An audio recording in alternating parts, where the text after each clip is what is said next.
So yeah, I'm excited to talk with you guys today. This is the first piece of technology I've touched since I was a young child, where it really excited me. I was like, wow. When I was a young child, that thing was the internet. When I first experienced it, we got on America Online, and I was like, wow, this is so crazy. I can just like not stick in a disk. I can actually just download things that are connected to other computers out there. I was like, wow, this is amazing. So this opened my eyes up, and I thought, wow, this is going to change the world. And so I naturally wanted to share it with my friends on here and to think about it in the context of family history. I don't know if anyone's heard the term ChatGPT-3. It's a very big buzzword right now for the last 2 to 3 months. Has anyone heard of it? Am I the only one? Sweet. So this is going to be, I think, really eye-opening for a lot of people. So what it is, and I think this is a good precursor, is just thinking about how automation has progressed. We've used tools for quite a long time to automate parts of our research process. I'm sure many people on here have used Family Search or Ancestry to go and search for newspapers. Maybe look and see, hey, this is my hometown where my ancestors grew up. I'm curious if there's anything on it. You type in their name, and then it goes and searches its newspaper databases to see if there's a match. Is that a fair assumption? Yes. Right. Yeah, and no one hand typed those newspapers here. There was standard fonts used, and a software was designed to recognize those fonts and create digital letters that in the background that it could associate with that imagery that was scanned, to then automate, instead of a human being going through microfiche or flipping through newspapers, to find matches, right? So we've seen that value in automation, and it started with OCR, optical character recognition, from newspapers, and is built out into many other areas. Think of an Ancestry and Family Search on how you get suggestions, right? You type in a little bit of information in your family tree, and then it's already pulling for you in the background, running little searches, looking at probabilities of matches, and giving you hints or suggestions. This is all automated solutions, right? I've got a picture in the bottom right here, one on the left, one on the right, of how photo work has started to get automated.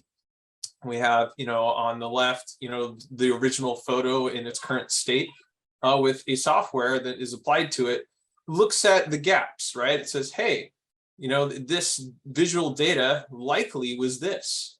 I've been trained on how humans look in their faces and so on. I can replace out of those scratches, and without someone having to use Photoshop to touch it up, naturally it's going to do that for you. And then knowing that the photo is faded, enhance those colors and bring it back to, a more, you might say, normal state. So there's a lot of things we don't have to do that we used to have to do manually. I gave a training on Otter AI on how it can transcribe writing for you from audio files. So if you interviewed an ancestor in the past on like a tape deck that you could convert over, and then you could play that through the tool, it will do a lot of the work for you. It's not 100% accurate, but neither are human transcribers, right? So ChatGPT is another advancement in automation. Can I ask you a question? Yep. If I'm understanding what you're saying, on the photographs, I've taken old photographs like that, and I've spent days using photo elements to touch and clean them up. This program can do it faster? ChatGPT won't, 3, but there are other softwares that will. Yes. Right, and then you said something about audio files that will transfer them to a text. That is correct. Otter AI. There is a training I gave on that. I think we have the link for it still, which we could send to you. That yeah, I gave on that. So I have hours and hours and hours of interviews that I had to sit there and listen to my tape recording and write it down and back it up, write it down and back it up. Yeah, you're preaching to the choir here. I know what you're saying. I found some of my great grandparents, and it's very difficult, especially if it's kind of grainy and hard to hear.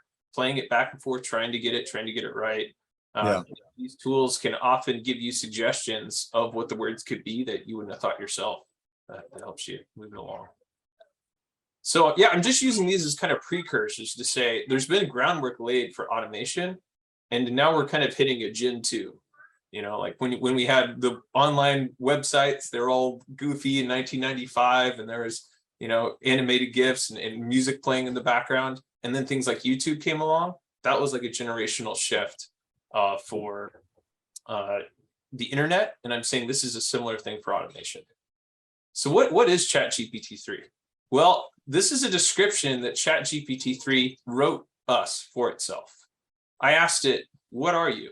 Tell me this for an audience of lay, non-technical people, what you would say you do, ChatGPT-3. And this is what it told me. It said, it is an AI tool designed to respond to questions and prompts by generating human-like text that is accurate and informative on a wide range of topics. I added in this little part here that it includes family history.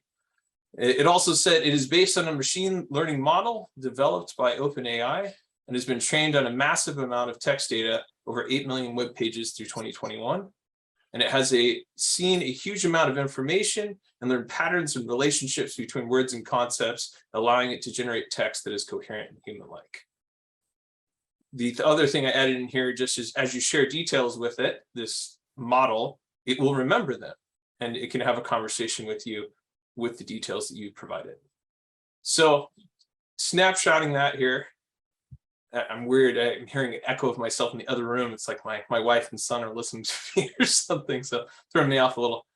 But it's trained on a lot of information, and because it understands text very well, it can have normal everyday conversations with you. You can have errors, you can have typos, you can jam words. It's able to understand all that, just like when we make mistakes in conversations with humans.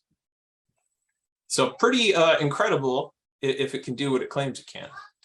And so over the last 3 months, it's been made public. It was developed by OpenAI, and they said, hey, we're going to just allow people to use this for free currently and see what their experience is with it. They'll help us refine our model even more. And in return, they'll get tons of different uses out of it. So what are some of those everyday uses you might get for ChatGPT-3? Well, there's so many uses. I use it at work. I use it for fun. It does lots of different things. You can have it write essays. You can have it write stories. You can have it give you advice. Like I've been like, hey, I'm running into this dilemma with this contract. The customer, doesn't want to move ahead because X, Y, Z. How might I address some of those concerns, but then achieve this? It gives me a bunch of suggestions right back, to help me strategize on some of my own business work. It's written emails for some of my clients where I'm like, I got to reach out to this regional vice president and explain this situation with the brand part. Can you just write this for me? Here's the main stuff I need into it. Spits it all out. Now, of course, you have to modify those a little bit to your own needs, but it does a lot of the groundwork for you. It can summarize and stylize things too. Like maybe you got a whole wall of text and you're like, hey, I just want to know the core gist of this. Summarize it for me. It'll do it. So it's really impressive the way in which it can take text you give it and run with it. This goes with translations too. You could give it a letter in German and ask for it to be translated into English. You could ask it to write a poem. The one on the right side here that you're seeing on my screen, this is a poem ChatGPT-3 wrote for us, on itself. It says, I won't read the whole thing here, but I'll read little snippets. For those who seek to uncover their past, your knowledge and wisdom is a guiding light. With your vast data, the answers are amassed, and family history takes on a new sight. Gone are the days of endless searching. With you, the answers are easily found. From census records to wills, your reasoning brings forth the truth of ancestry profound. So this is a sonnet, and it's able to understand, the logical structure of a sonnet, how it moves between the 4 stanzas and ends in a couplet. And of course, the number of syllables and so on it you have. So it's pretty impressive. If you want to make up a goofy poem for one of your friends on something and send it to them, this is the place. So yeah, it's a very intelligent tool. And I just want you to see how this is transforming everyday life. Teachers are in panic right now because a kid can just type in a prompt into for one of their school essays and just say, hey, write me a 1,500 word essay on the pros and cons of this, spits it out for him. And because it's generated by this thing, there's no plagiarism, so to speak, because there's no web page. And if you prompt it again, it will generate something completely new from scratch. So you're saying that it will write our sacrament talk for us? Yep, it could totally do that. I'm not joking. It understands religious matters. I've had philosophical conversations with it. It's pretty impressive. So I want to give you an example here. I'm going to go into the tool and I'm going to ask it to write a short essay on how earning an Eagle Scout in the Boy Scouts of America prepared me to be a leader. And you're just going to see it work in real time. So let me hop over here. This is the interface. You can tell this is just a textual interface. We're going to start a new chat with it. And we're going to say, write me a short essay on how earning an Eagle Scout prepared me to be a leader.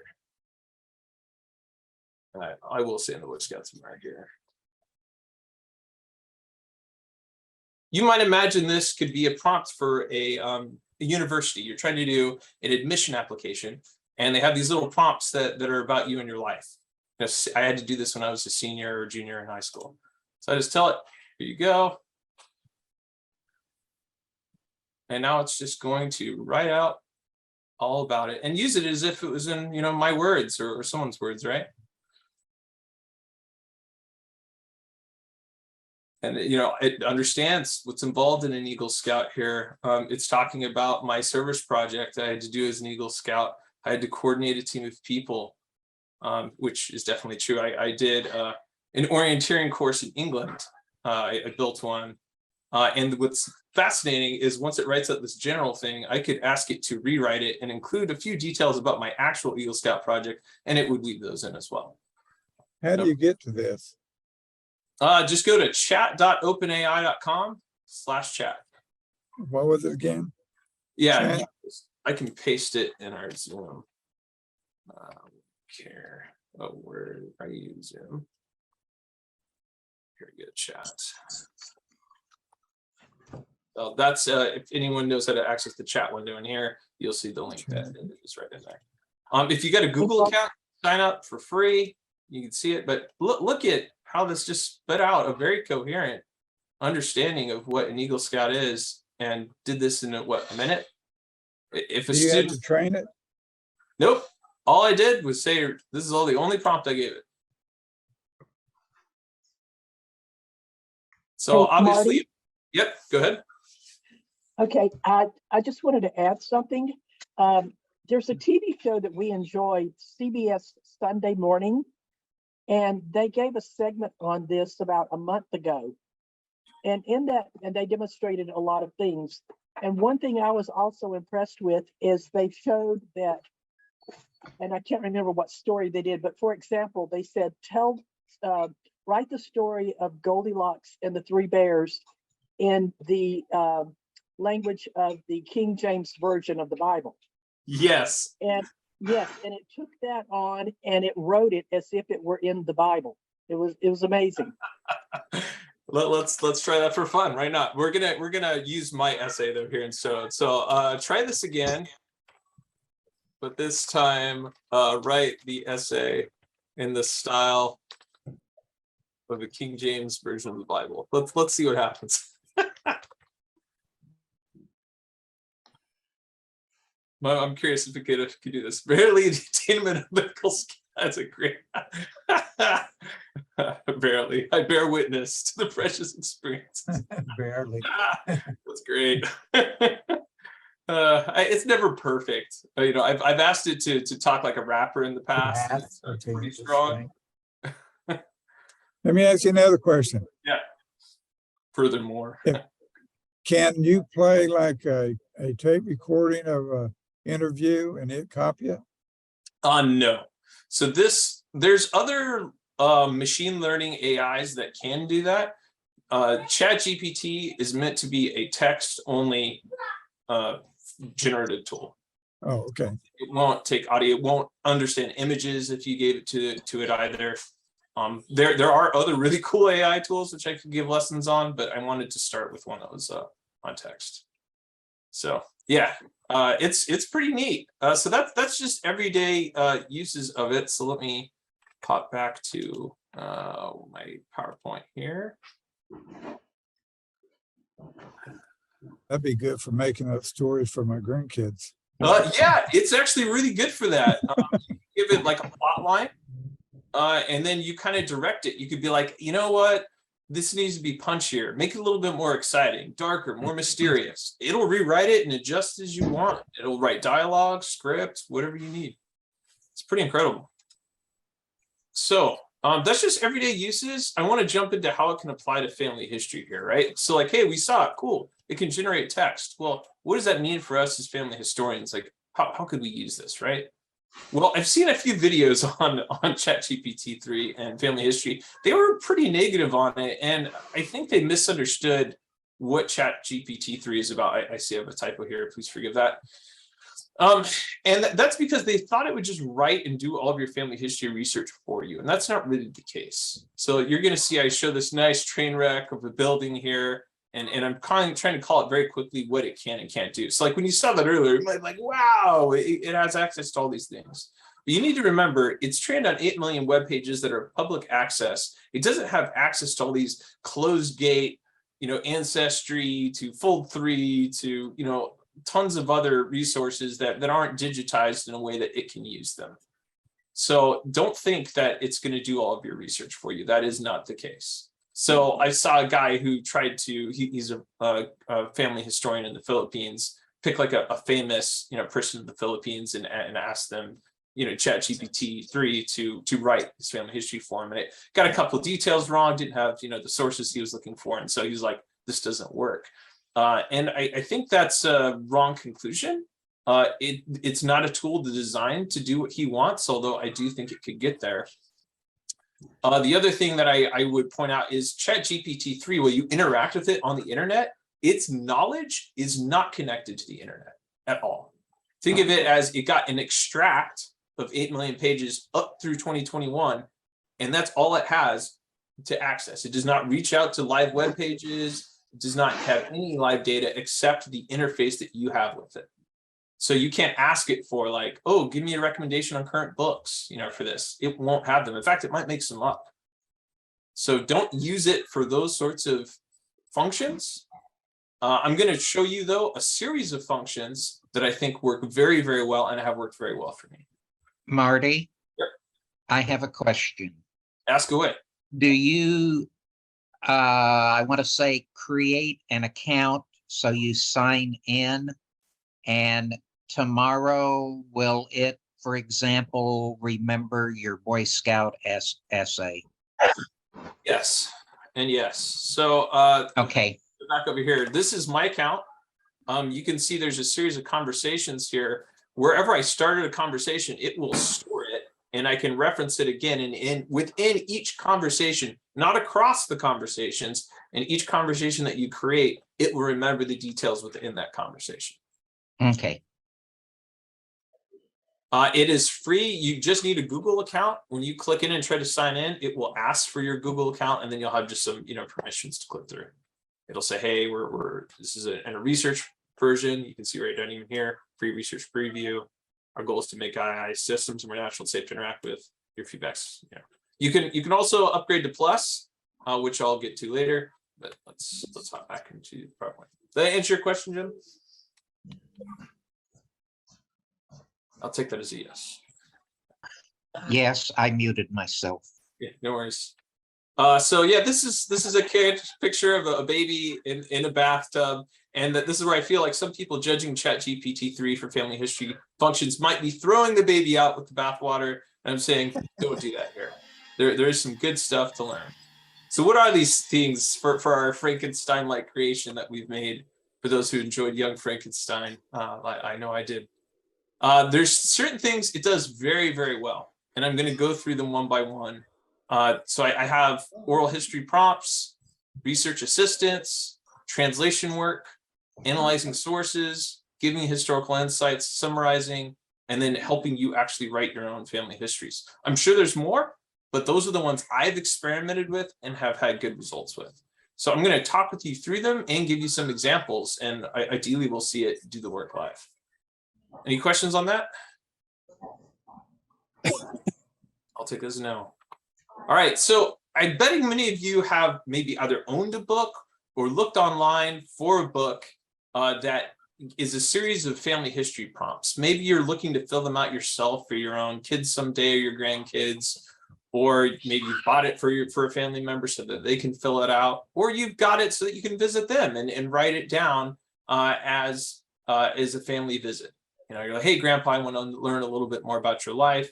And you get these prompts here, and they're kind of cool books. I used them when my grandparents were still around, and I treasure the information I got from them, but they're limited in certain ways. And that's because the prompts in them are generic, right? They're meant to be questions that would apply to anybody. And unfortunately, or I should say fortunately, our lives aren't generic, right?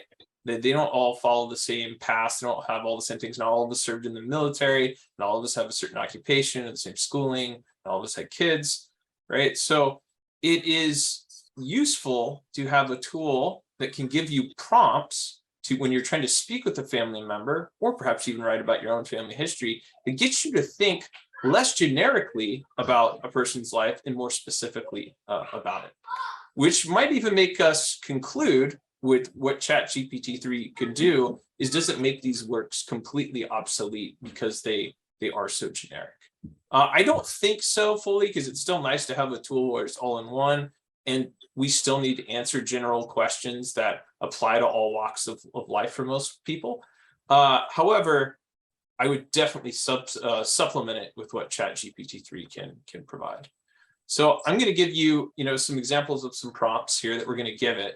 And they're all asking for questions that I might ask someone, who've gone through these life experiences, where they have a veteran from World War II.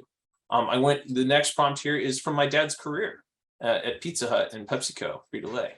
My mom, with where she went and studied to get her MFA at the Art Institute of Chicago at the turn of the 21st century.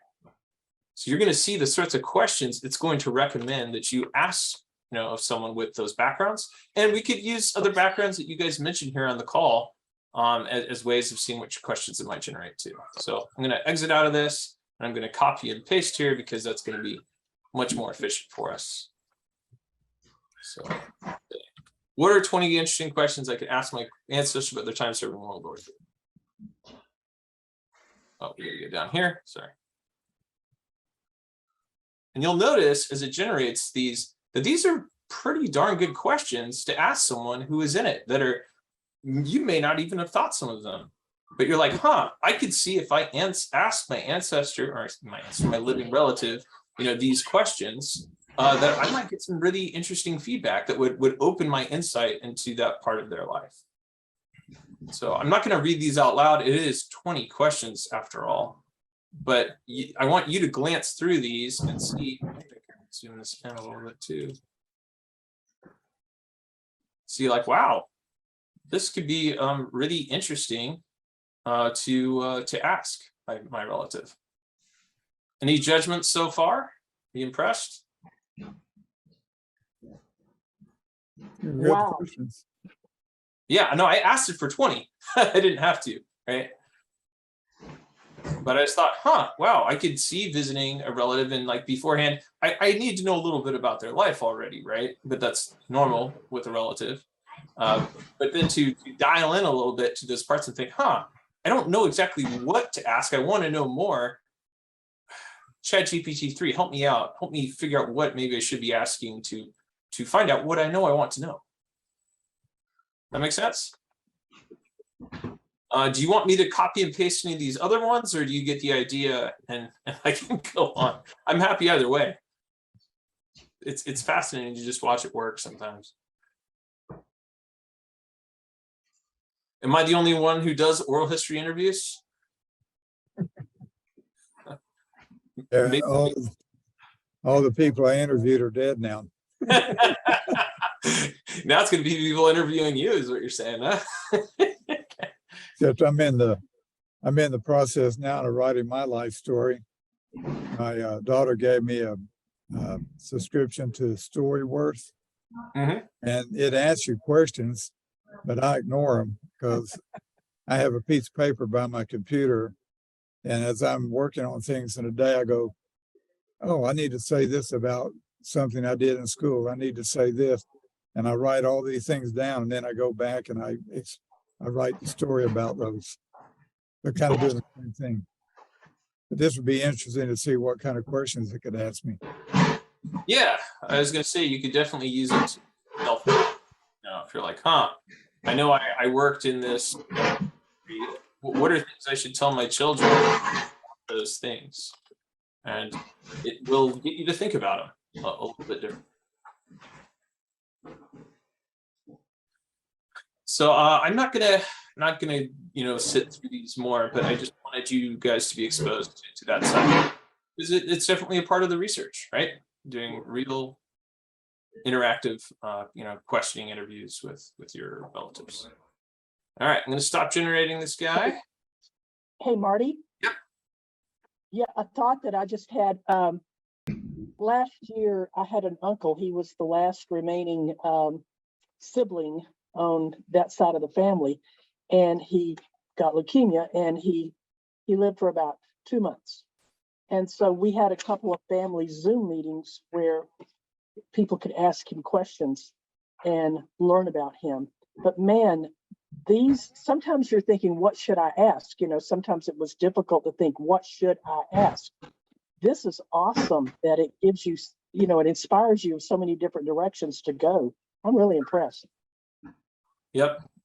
Well, I'm glad you saw that because I had the same experience, even in videos. I took some videos of my grandmother before she passed, and was asking some questions. There'd be these lulls where like, oh man, I don't know what to ask her. It's gonna help some of that. Now, I do admit interviewing shouldn't be too regimented in terms of you shouldn't be trying to legislate everything. Just like I heard from this brother earlier. So you'll often just want to tell your own story, and by asking a question, kind of letting it sit, they'll share stories and things that come to their mind, which would be a mistake if you shut that down. So there's a healthy balance between what you question and what you let someone just share. All right, I'm going to move on to the next one. I think this one's pretty well shown. Yeah, I found from some experiences back in the 70s and 80s, my family always liked to tell stories, especially growing up, things that happened to them. And I used to take a tape recorder with me. And when they started telling stories, I'd turn it on. And then I would record what they're saying. Because I found if I sit down and say, I want to interview you and ask some questions, they would always tighten up and they wouldn't say much. But if they're freely telling their stories and they don't know I'm necessarily recording it, I got good stories. Hey, you got to learn what works for your family. And I have some of that too. We're like, oh, Grandpa doesn't know. I'll just turn this recorder on. He's talking. So Marty, I have a question along the line of his statement. And so when you're using this in that realm, do you just turn on like Otter AI and let it record so that it automatically writes it for you so you don't have to go back and transcribe it? Or does that happen with this? Yeah, you could use both. I mean, Zoom even does this. These recordings we do of these sessions, they have a text file that comes with them, which is live translated. Okay. So you could use a tool like that, or you could work on maybe more high fidelity audio, and then later use a tool that takes the audio file and does it. So different functions, about the quality of the recording or about simplifying your transcription. Thank you. All right, research assistants. So you can tell this one is a research assistant one for oral, but there's many kinds of research that don't involve querying a relative when they've all passed, as we've heard. So what do we use, ChatGPT 3.4 to help us from, a research standpoint with documents? There's a lot that I found that it can do pretty well. It can help you if you give it some parameters of when the person lived, where they lived. It can give you some solid research plans on how to go, research a particular ancestor. I mean, for those of us who are really versed in a particular area, in a particular time period, we might do better than it. But for those of us that don't have that, we get a generation back or what have you, where we have more gaps, it can fill in those for us. You can also give you suggestions if you're hitting a roadblock. You're like, hey, I ran into this community and there's a bunch of John Smiths. Help me isolate my John Smith from the other John Smiths. What might I do to do that? Here's the data I have. What should I use to isolate my John Smith? I think many of us have probably hit that with some ancestor. So that's why I bring that up as an example. So that's one kind of family mystery. I'm sure there's others. It can also give you, some suggestions for genealogical research societies that may be able to be helpful to you in that particular area. It could give you suggestions for a trip, like maybe like, hey, I'm going to go visit Honley, England. I'm going to be there a few days. What are some places I should visit to make the most out of my family history trip? And they're like, oh yeah, you should go here, hit this cathedral where your family is likely married, checking at your records, go over to the cemetery, hey, this library has some local, exhibits. I'd recommend this. It'll give you a kind of an itinerary, of what to think about when you're doing your family history trip.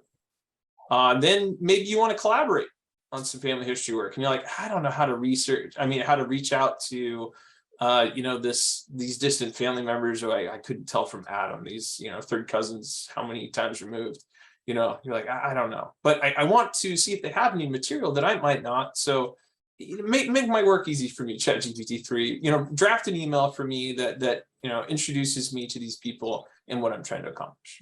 It'll put it together for you. So if you have any of those just like roadblocks in your head, like how do I approach this with this person, it's going to help you overcome those more quickly. So those are some examples. I'm going to say, hey, again, let's try it out, right?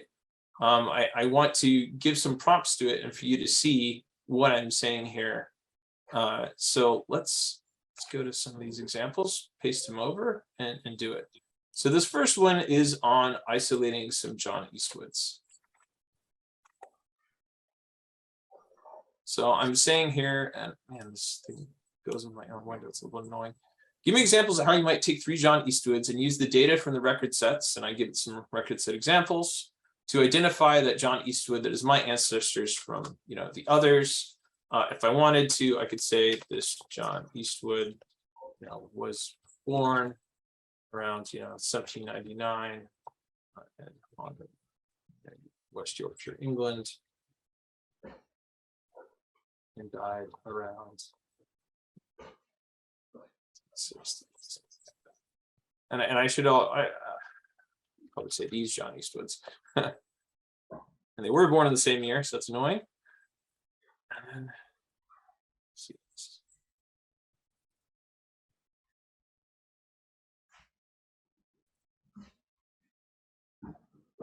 So it's saying, hey, tough work, now you're going to need to start with the census records. That's no surprise, right? Look at them spanning different years, make note of consistent information like the occupation, right? Does it follow through? You can try to follow those threads of those people so that you can see how much lines up as much as possible between them.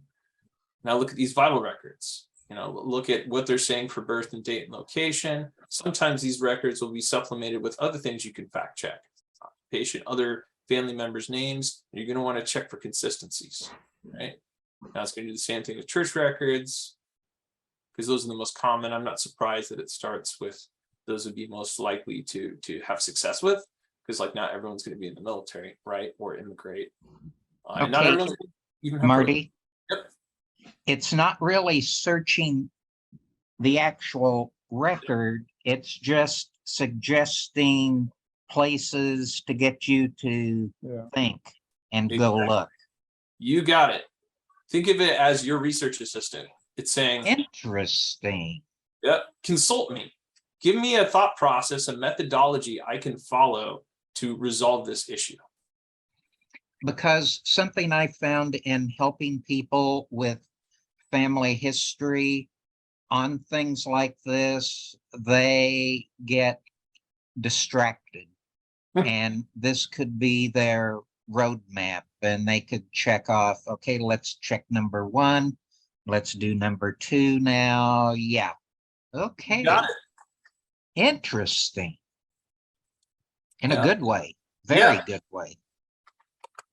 So here's one for a research plan for someone.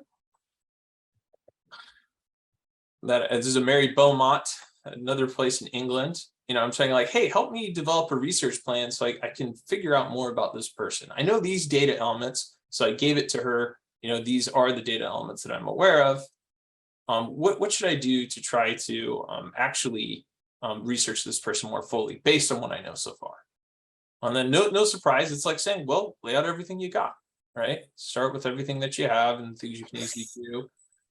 Figure out some goals, right? What do you want to solve first? That's no surprise. And then start looking in the most common places for those. So it's not, this isn't rocket science per se, but having someone just kind of walk you through the methodology, holding your hand, you might say, through your own research process is very useful. Let's see if there's any other ones I should show you here. Uncovering, this one's more targeted, like around a death date. Let's use the journey one, so it could be a little bit interesting. Let's stop. And say, hey, I'm gonna make a family trip, right? I'm gonna go to this place of the world. What places should I visit to make the most of it for my family history and genealogy purposes? So this is, a specific part of the world. This isn't just anywhere. So instead of saying like, hey, if you're going to Honley, this is what you should do. There's this parish church. You should make sure that you visit that, that parish church there. There's records that are of value to you. There's, library and archives that have, lots of things that might be, of interest to go through. There's this historic pub. So you're getting a flavor, right, of what the people around the community where they would have gone and gathered. Marty, it's me again. Okay, on the one you did right before this, it just gave you an outline. Okay, kind of look here, here, and here, these places, but not actual records. Now it is telling you, go to this very place. So interesting. Yep, you're getting it.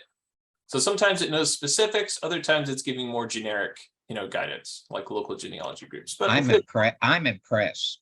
Yep.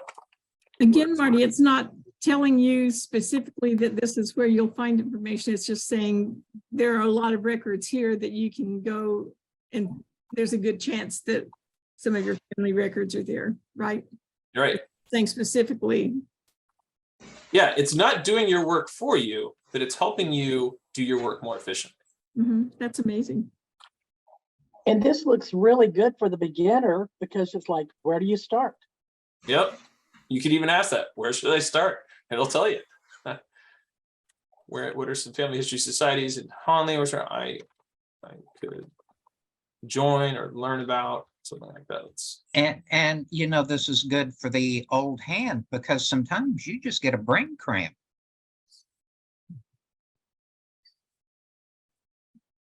So now it's recommending certain family history societies around the area that I could look at. Old Firth is a nearby town. My ancestors worked there a little while. So yeah, it's a very informative little tool that I want you to see how it could supplement your own research endeavors. All right, so I think that covers that one pretty well. I only have 16 minutes, so I got to make sure I plow through this to an extent. This one I thought was pretty fun, actually, for myself. So I've used, and I'm sure other people have used tools to do translations in the past, and you've probably been like, okay, I kind of understood what that was saying. And you had to keep modifying the words and trying to get it as legible as possible using a tool like Google Translate. And you're like, man, I really, really wish this was better at what it's doing. I still definitely got to work with a human being to translate this and get the most out of it. So for kicks and giggles, I thought, well, why don't I see how ChatGPT-3 can handle some letters from one of my ancestors. So it's not going to handle the handwritten, right? That's a visual element. It's scanned. It's not able to move that over. There's another software called Transcribus that can do things like that. You got to train it on lots of your own documents so it can move from the handwritten to the typed. But once it's typed, it doesn't mean I understand it, right? It just means I was able to convert it to typed German. How do I move it from the German to a language that I understand? So I gave it to ChatGPT-3 to see how would it do? And I was pretty impressed. I'm even going to give some example or comparison with Google Translate, so you can see that this is a more useful for us. So, And how did you get that in there for it to read it? sorry, what? What'd you do? Scan that? And what did you? Yeah, put I it- actually had to pay someone. This was 20 years ago. I paid someone to translate, or I said translate, transcribe, from the handwritten German to actual German. And I never paid anyone to translate from German to English for me. So I just had these, and I was like, I've always wondered what these say. I wonder, how it would do. Now I know a little bit of German, but not enough to do this kind of work. But it gives me enough to kind of fact check the AI. So translate this letter from German into English. I can just paste it, right? And go for it. Now it's going to think a little while. This is to my ancestor, Frederick Kohlhepp. This is Minerva Teichert's father, and his mission in Switzerland. Dear brother, I've received your esteemed letter, and I was very glad to hear from you. We're always very cheerful. I'm now staying with my sister until I join the military. I will also send you my address. I will write again when I have some news. Greetings from all siblings. Now, siblings here is going to be, the brothers. This is a Mormon missionary, so I understand why it's using siblings. So you have to use some of your thinking hat as to like, oh, why is it using that word? But you can easily change that. But this is an incredibly warm, normal translation it is given, right? So I just want you to see some of the power of that. I'm going to do the same thing with this letter here, and we're going to compare this one with Google Translate. So you can see, translate this letter. Now, if I had a letter written in another language and I wanted to translate it, could I scan it and then copy that and paste it into this? It depends what you mean by scan. If you mean like it will Well, it's if I OCR. copied it, if I had the document in my computer and then I highlighted it and copied it and then pasted it in there. Yep, that's what I'm doing right now.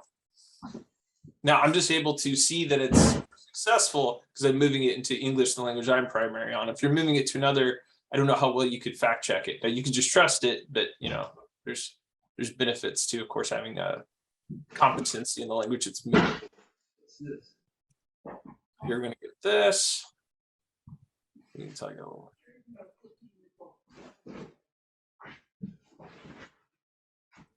Dear brother in the priesthood, I'm sure something like that, or the church.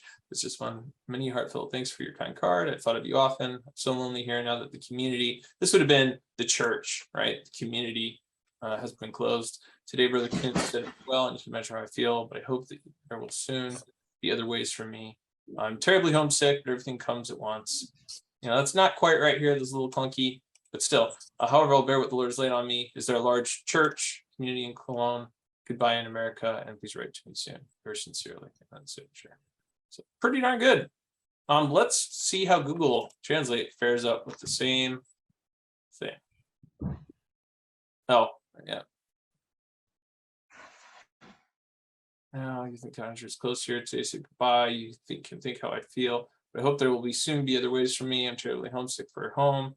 Like this is not as good. Terribly homesick for home. Everything sums it well. But what the Lord wants me to carry. Yeah, I not that Google Translate's terrible, but I think ChatGPT does a better job. And I think this is partially because Google Translate is trying to force the translation of particular words. It's not thinking about the inner relationship between those words. And ChatGPT 3 has been trained on that. So it understands when it's being clunkier. This doesn't as much get that concept because it isn't trained to. So anyway, pretty neat if you've got any translation work that you need done to, pick up some old letters. Maybe they served a mission. Maybe they're a foreign, ancestor. They never really knew English. You could use this to try to, dive into that material. Of course, it has to be transcribed first, which is its own effort and labor. Got another question. Yep. I've got some original letters written by my great-great-grandfather to his wife back in 1902, and it's on church letterhead. If I was to somehow copied the script, would it print it out in text for me? I mean, in print. Would it be able to read the script? That's what I'm getting at. Nope, no. GPT-3 will not handle any script. There is a tool called Transcribus. It will only work if you've trained it on lots of material. So as you can imagine, everyone's handwriting is very unique to them. Yeah, because I had trouble reading it myself. Right, yeah. So the way Transcribus works is you're going through several pages upon pages where you're hand transcribing it yourself, and it's learning to compare your judgments with those visual patterns to say, okay, cool. Now that you've trained me on how you do this, I will now carry the torch and do it forward for you. So it's only useful if you have a lot of material. If it's just one letter, no, you got to do it yourself. It's the best way. Just being honest. Okay, let's talk about source analysis here. So I think this one could be pretty useful too. So you'll sometimes get a document. This is a last will and testament of one of my ancestors who ran for the Earl of Dartmouth. Lord Dartmouth, Dartmouth College is named after him.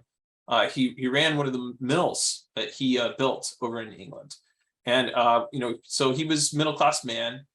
He didn't own the mill, right? But he was running it. And he left a will and a testament for his, descendants. Well, only one of the descendants is mine, right? There's only certain things that matter to me in this. So I can, once it's transcribed again, feed this over to ChatGPT-3 and say, you know what? Summarize this for me. What's really relevant most in this document?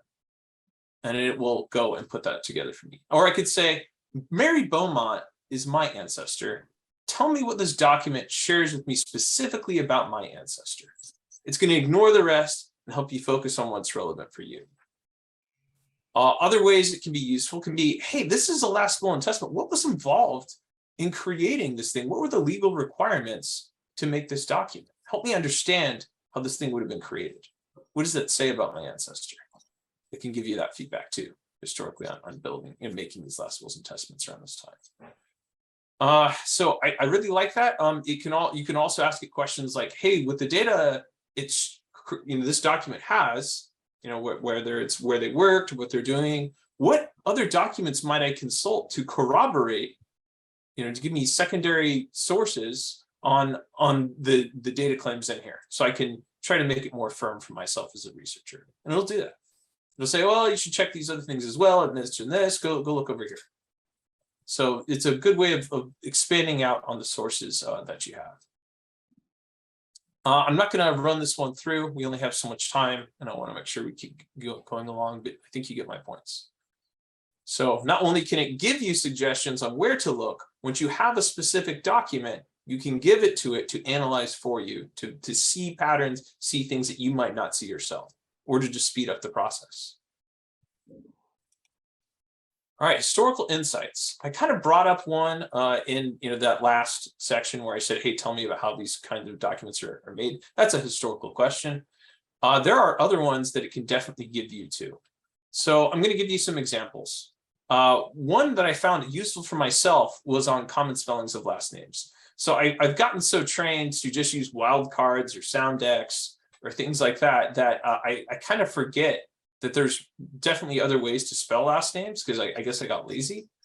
And so by asking ChatGPT-3, hey, what are the most common spellings of this last name? It generates a whole other list of those spellings, some which deviate from the typical wildcard uses. And so I was able to use those examples and say, okay, newspaper engine, give me results with my ancestor with these name pairs, this first name and then this different last name spelling or this last name spelling and so on. And I found some new newspaper articles that were legitimate about my ancestors that I didn't have before. And they gave me some insight into this German ancestors' involvement in the German community in Boston.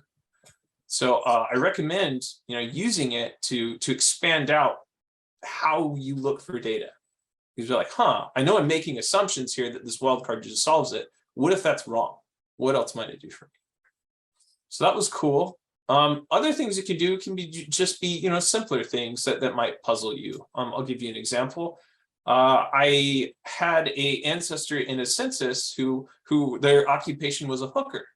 Now you might think, oh, hooker, that sounds like they're a prostitute or something like that. Well, no, she wasn't a prostitute.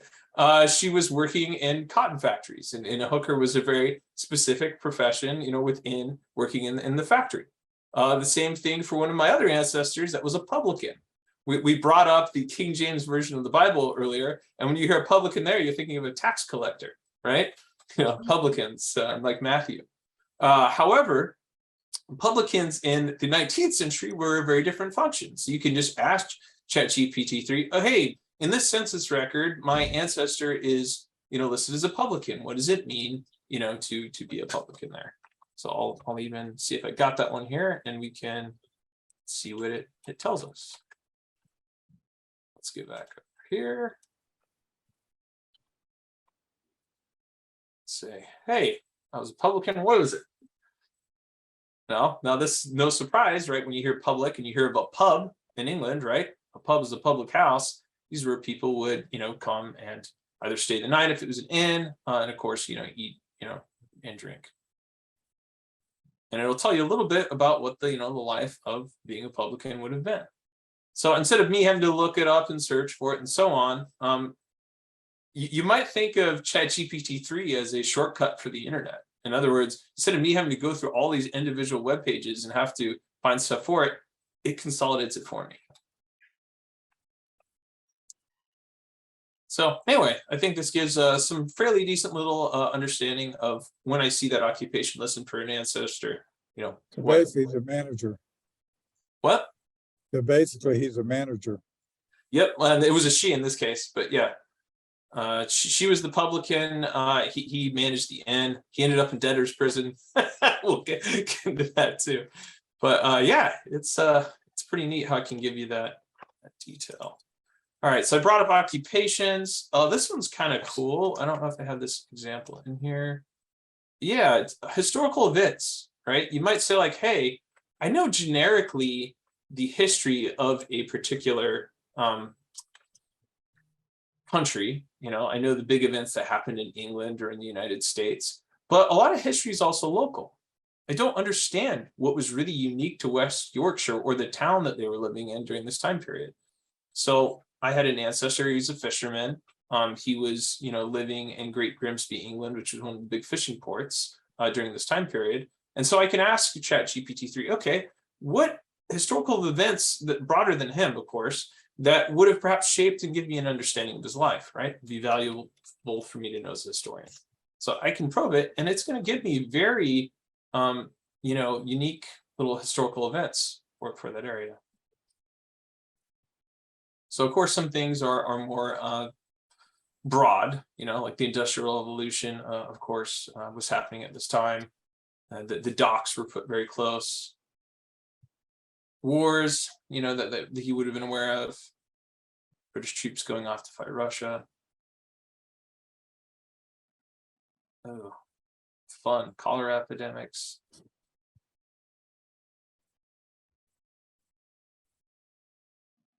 Political reforms. Marty, are the things that it's writing we can be pretty sure that they're accurate? Yeah, that's a fair question. It can't be, I don't know, interfered with by somebody who wants to do silly things. Yeah, I would double check anything that I see, and I wouldn't view it as because it's someone nefarious. It's because ChatGPT has multiple functions, and sometimes it has a difficulty discerning between one function and another. What are those functions? Well, one, it's told to generate things like for stories, and other times it's being asked to give information, and sometimes it blurs those two. So Okay. just like any tool, you got to be careful. But in my experience, when you ask it for things like books or writing a story, it will make up sources. Don't go there. It's thinking that you're trying to tell it to make books, because that's its mindset. But when it's, more informational and coaching advice, does a very, very good job. Let's see if you can. Thank you. You got to play around with it and get used to it, of course. Strip.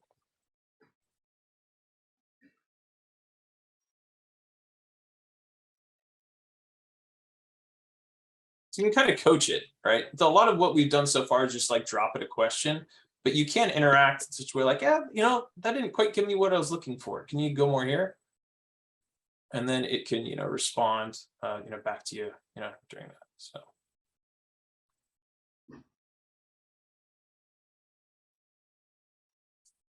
This was a big development for them. So the fishing, as you can imagine, fish has a shelf life. Being able to fish only allows you to service certain parts of your community in your country. Once you have a railway network, you can now get that fish inland much further than you were able to before, which allows you to sell a lot more product and have a lot less waste. So 1866, very important for them. So anyway, I'll stop doing that. I just want you guys to understand how, once you know a little bit where your ancestor lives, you could use this to dig, right? It finds the information pretty fast. Mm-hmm. All right, I'm at time already, which is sad. I'm going to just talk about these extremely briefly then, which is the last two, which is summarizing data. You might have, like me, some journal entries that an ancestor wrote or some memoirs that they wrote, and you may enjoy reading through all of it, but you're also afraid that you want to get to some information quicker. You might be like, hey, tell me what this year in their life was really like.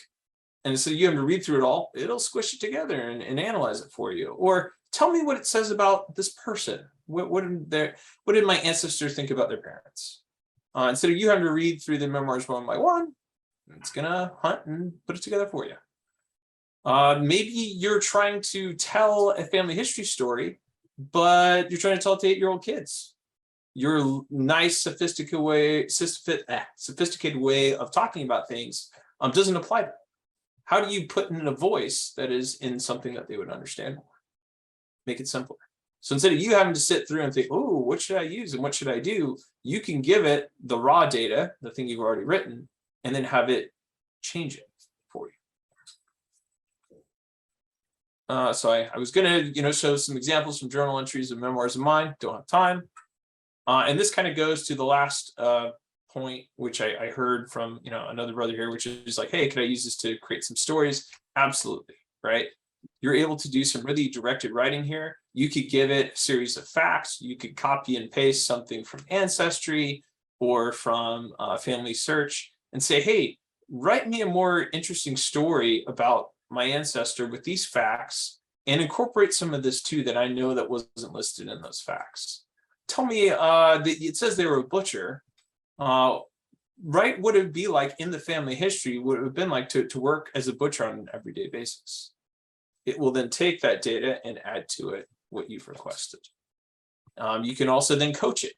You wrote this a little dry. Could you say this in a little bit more of an exciting way? Could you start somewhere else to make it punchier? Like, you're a director. So you can tell it to take a different voice. I wouldn't necessarily say write it in the style of Homer Simpson, but it can do that. Or whatever. I was like, Oakley dokley, here we go. Like it's Flanders, his next door neighbor, and you'll probably get a few dope in there too. I might take my stories about me I've been writing and take parts at a time and put in there and see if it can make it sound more exciting. Yeah, I know. We all get there, right? Like, we're like, hey, I got the facts, but I'm not a storyteller to this extent. Well, I can do some of that for you. Now, of course, you're going to have to guide it. Sometimes it's not going to produce the results you want, just like an actor wouldn't for a director initially, right? You're like, hey, you kind of did what I wanted there, but you got to dial that back a little bit. That was too much, But so far, I've had a lot of fun with it. First thing I'm going to ask it is to write a love letter to my wife for me. See if it does a better job. Yeah, I could do that. I don't know if I'd recommend that, but yeah. So I guess in closing, because I know I'm at time here, this is a photo of one of the assistants for Iron Man in the Iron Man movies. He often had these little assistants that would, write down things for him or help him build his armor or help other things. And this is kind of how I view ChatGPT 3, right? So it is not in the driver's seat. you are in the driver's seat with your family history. However, it's able to do certain tasks, consult you, advise you, work on things you've written to assist you in your endeavor to build your proverbial Iron Man armor that is your family history. Right. So I would recommend using it. I think it's really neat. It's going to have limitations. You're probably going to find a few things that are really goofy that it does.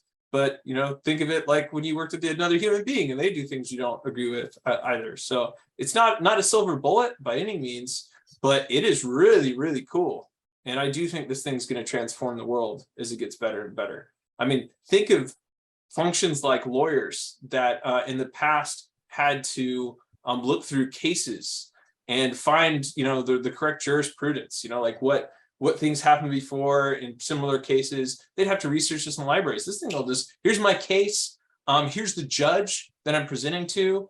Tell me the persuasive way I should present this information to get the ruling I want with this judge. It'll start doing that. I'm not saying it's there now, but that is the direction this is heading. And same thing with coding. It'll write code for you.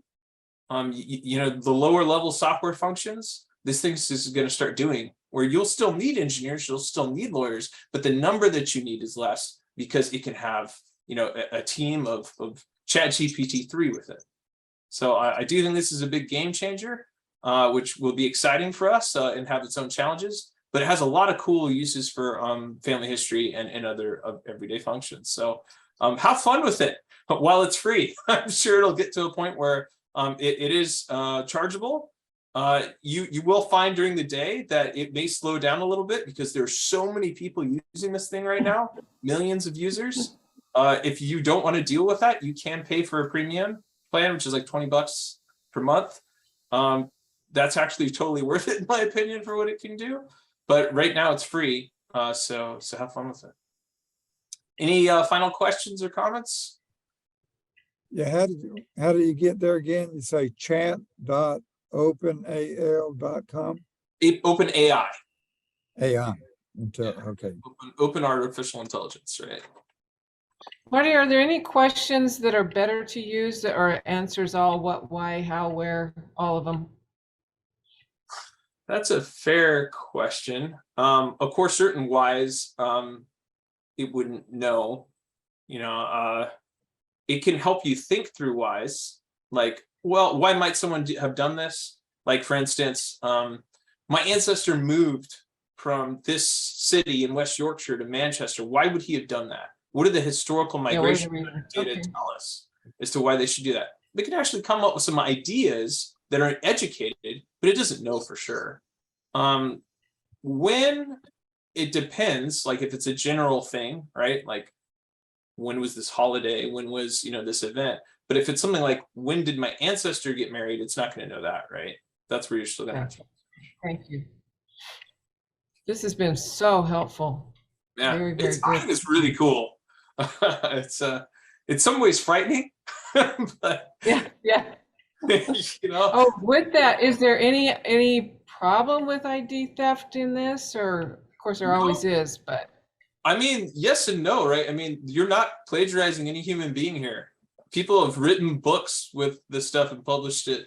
They've created art with it, and that's one we haven't touched here. But you know, there's lots of AI art now that it'll just paint stuff for you, make stuff for you.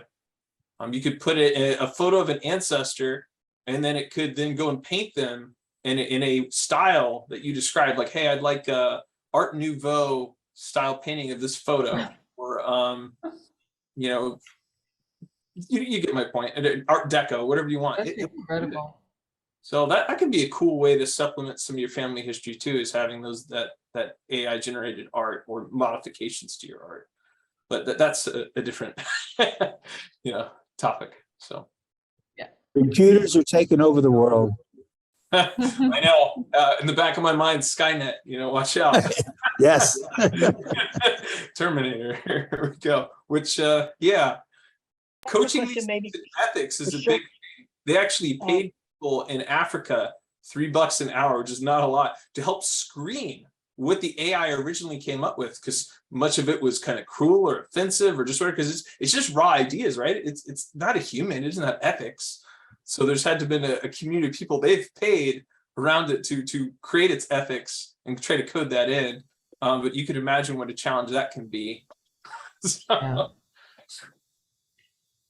Yeah, I have a question maybe for Shirley. Where can we get the replay of this, the Zoom replay? Oh, I can email the link to you, or I think, Marty, you're still putting it on the YouTube channel, aren't you? I should. I've been lazy on that, but yeah. Okay. Yeah. I can email the link to you though, if you'd like. That'd be great. Thank you. Mhm. I would like that I'd love too. to learn if after this meeting you guys try a bunch of things. I'd love to know where you see strengths, weaknesses, and so on.